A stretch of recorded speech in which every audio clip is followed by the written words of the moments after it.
بھیجے ہوئے فرشتے تھے۔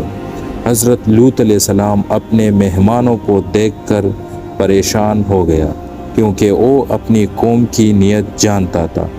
جلد ہی شہر کے دروازے پر لوگ جمع ہو گئے اور بے حیائی کے ساتھ کٹکھٹانے لگے۔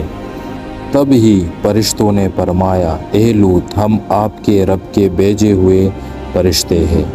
پھر حکم دیا گیا، رات کی آخری حصے میں یہاں سے نکل جائے۔ حضرت لوط علیہ السلام اہل ایمان کے ساتھ خاموشی سے شہر سے نکلنے لگے، اور پھر وہ خوفناک صبح آئی جب اللہ کے حکم سے پورا بستی الٹ دیا گیا۔ آسمان سے پتھر کی بارش برسنے لگی اور چند ہی لمحوں میں سب کچھ ختم ہو گیا۔ اہل ایمان کو نجات مل گئی، مگر حضرت لوط علیہ السلام کی بیوی عذاب سے نہ بچ سکی۔ قوم لوط کا واقعہ صرف ایک واقعہ نہیں، بلکہ ہر دور کے انسان کے لیے تنبیہ ہے۔ جب انسان گناہ کو معمولی سمجھنے لگے تو معاشرہ تباہی کی طرف بڑھنے لگتا ہے۔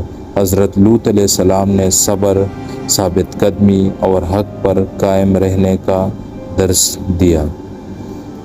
آج کے معاشرے میں بھی بے حیائی، ظلم، فریب اور گناہ عام ہوتی جا رہی ہے، اور لوگ برائی کو معمولی سمجھ